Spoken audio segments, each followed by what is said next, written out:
Thank you for joining us. It's Give to the Max Day and National Hunger and Homelessness Awareness Week.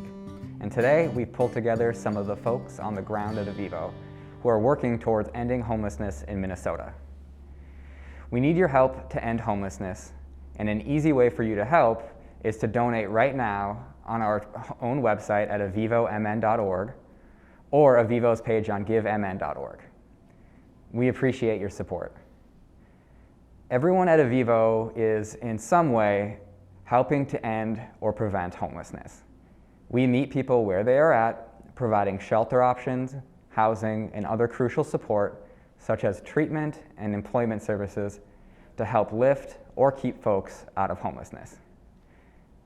Today, we have a great group of Avivo staff who represent the services I just mentioned. We're excited to introduce them. First, meet Julie Kizlik, Service Area Director for Avivo's Employment and Family Services.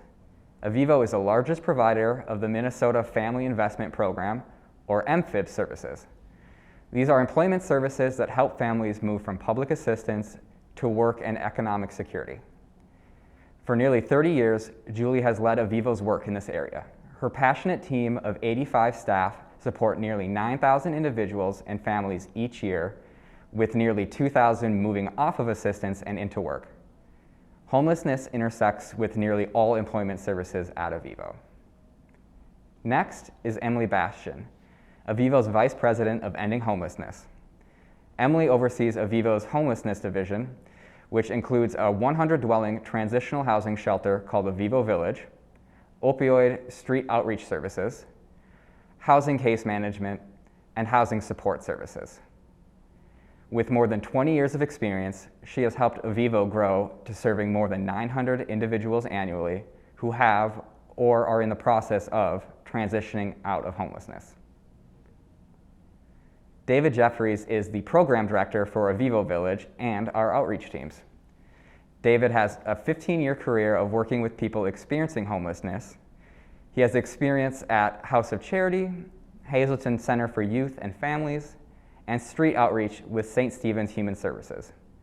David joined Avivo in 2019 as the manager of our Red Lake and street outreach programs. Partnering with numerous service providers, his teams have evacuated Minneapolis homeless encampments to hotels where people find safety and take their next best steps to finding housing and support. Victoria Swain is the clinical manager of Avivo's Transitional Recovery Housing. She leads Avivo's Transitional Recovery Housing team to ensure safe and healthy living that supports individuals' recovery while they are in treatment. She works on integrating clinical services for clients. She helps secure housing for individuals graduating from treatment so they are ready to move into independent housing. And finally, I'm your host today, Justin LaBeaux, and I'm the program manager for Avivo's street outreach team. My team works hard to connect individuals experiencing unsheltered homelessness to shelter, housing, and support. We collaborate with Avivo Village, city, county, tribal agencies, and nonprofit organizations to make this happen. I'll be asking questions of our team, but you can also ask questions while you're watching. Just find the chat box on YouTube or on Facebook, and we'll answer your questions as quickly as we can. Now let's get started. Emily, what should people know about homelessness? What are the underlying issues or causes? You know, Justin, I think that's a really complicated question. And it would take a long time for people to learn all that there is to know about homelessness. I would say that homelessness is a systemic issue. Homelessness is not a character flaw or a character defect. And in many cases, people are homeless because of things that have been totally out of their control. Underlying causes, again, you know, I hear people talking about the fact that the system is broken and that's why people are experiencing homelessness. And I would say that the system works exactly how it was built to work, which is to allow some people power and privilege and other people to be in a situation with less power and experiencing homelessness. So there are other underlying causes too. There's not enough housing. There's just not enough housing stock. People have experienced trauma. And so there are a wide variety of causes, but in all, I would say it's a systemic issue. Next question is also for Emily. What are some misconceptions about homelessness? I would say that the biggest misconception is that people are homeless because of something they've done, that homelessness is a character flaw, or that people haven't tried hard enough, or they haven't valued the lessons they've been given, or that they can't follow rules. And so all of those things really point to the person being bad or doing something wrong. And I would say that that is probably the biggest misconception. Many folks who have experienced homelessness have not done things wrong or bad or incorrectly or haven't tried hard enough. Yeah, that would be the misconception. Sweet. The next question I have is for Julia, Victoria, and David. How does your team come face to face with homelessness at Avivo? And Victoria, if you want to start. Yeah, so specifically I work in TRH, or Transitional Recovery Housing, and so with the clients that we work with, a lot of them are actually coming straight off of the street. So because of their mental health and substance use, it's just kind of, and the system, as Emily was talking about, has just kind of put them in this hard spot where they're experiencing homelessness. And for me, my team is divided into two. So there's one that does street outreach, and the other oversees the operation of Avivo Village. And so it looks completely different, I think, in some ways for both. One, you're meeting people where they're sleeping outside with the street outreach team, as you may know. And then the other is transitioning people from the street into their own home at Avivo Village. And then you get to meet people and see them sort of transition from being outside to being inside. Hi, I'm Julie. I work primarily with family and employment services, and we work a lot with parents who are receiving public assistance. And as a recipient of public assistance, you are required to work with organizations like Avivo. Because of this, homelessness is largely hidden in our service area, and a lot of that stems from fear and the stigma and misconception that parents may lose their children if they're not able to provide a suitable home for them. We are sometimes made aware that someone is experiencing homelessness if they're referred to us from a shelter, or sometimes the parent does disclose this directly to the staff member. But because we're a required program, that is a challenge to learn, and we have to build those relationships. Sometimes we don't know at all until they're in crisis. As Emily alluded to, there isn't enough housing. Affordable housing is not affordable for recipients of public assistance. The resources are scarce and in some counties non-existent. A lot of times families will make alternative living arrangements, and they don't even consider themselves to be homeless because they're living with family, friends, extended family, or relatives.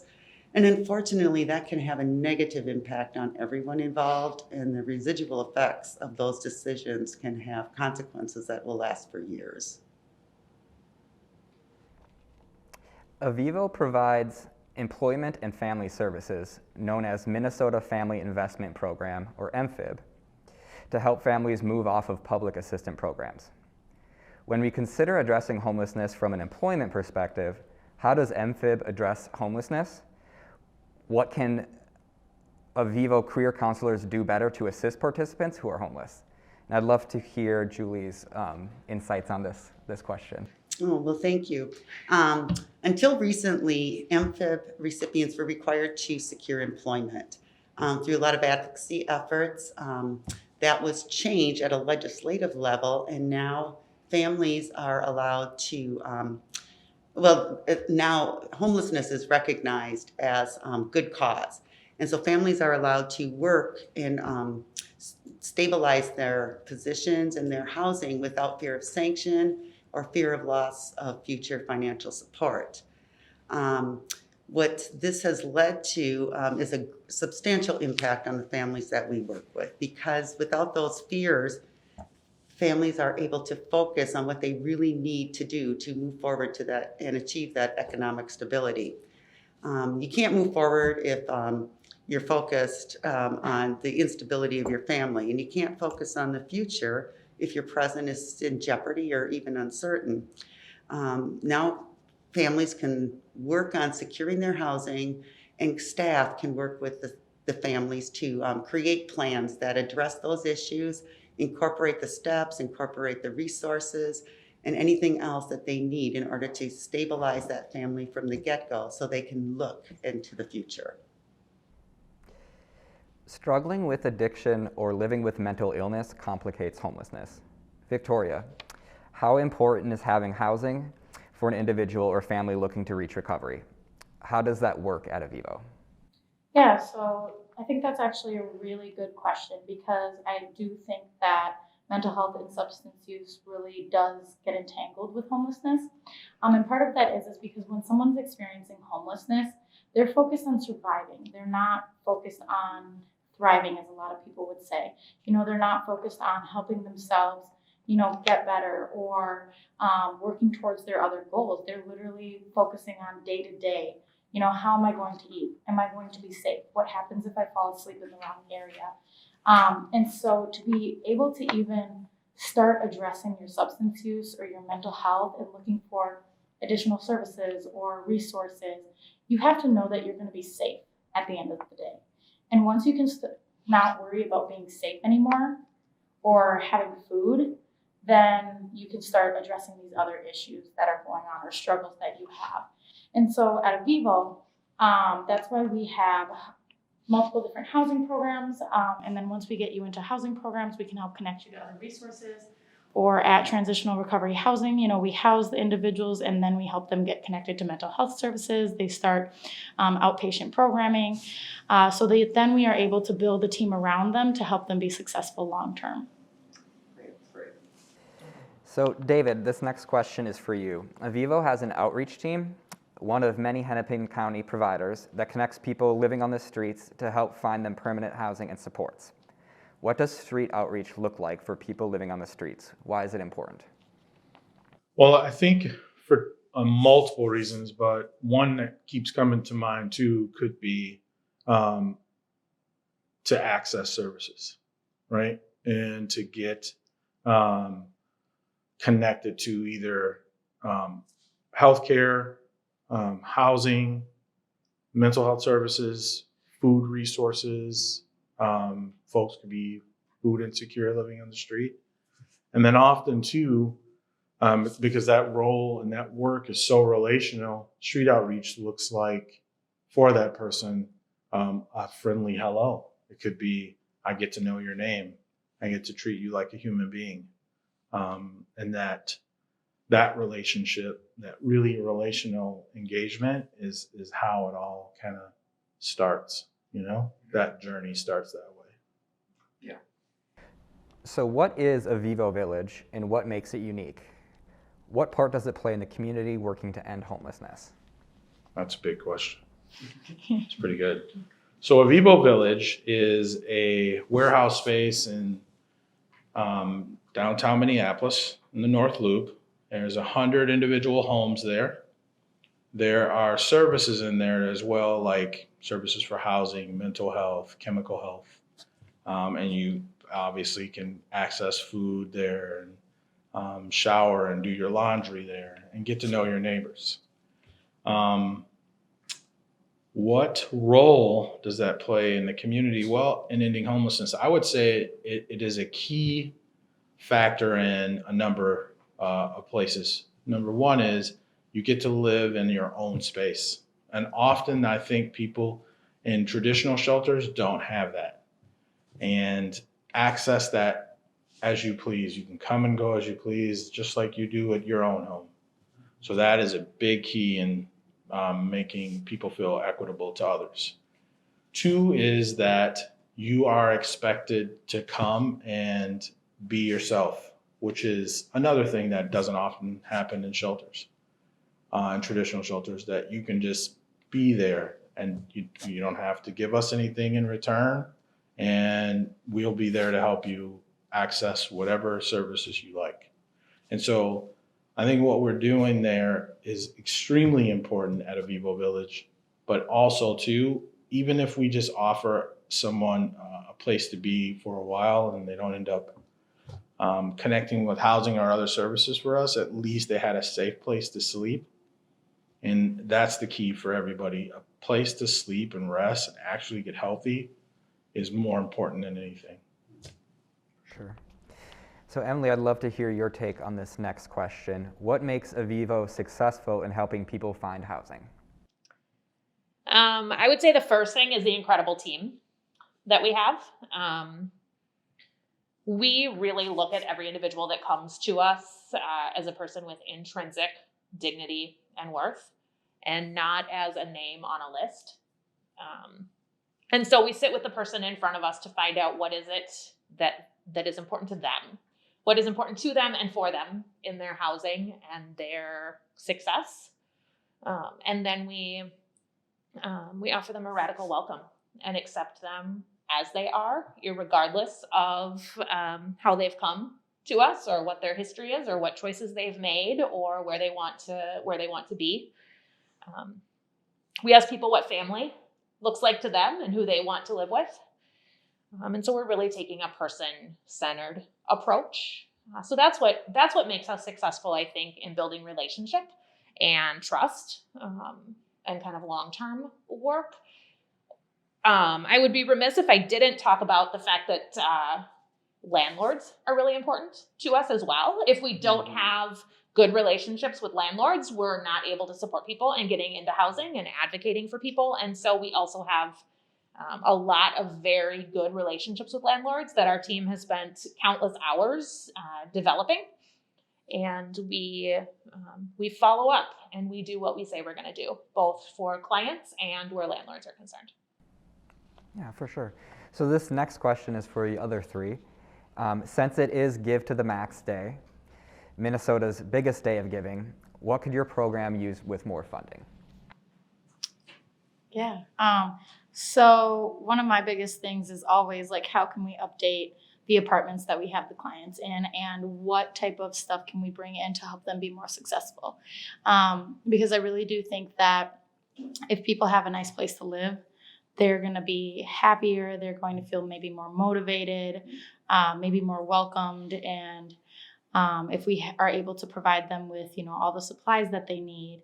And so once again, it goes back to helping them learn how to thrive versus just survive.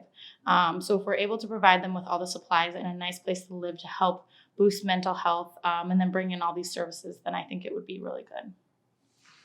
That's a good one. I think for us, it could be deposits for new apartments or application fees, or operationally at Avivo Village, it could help us continue to buy art supplies and to engage the residents there, or to set up things so that folks can shop on their own and buy their own clothes.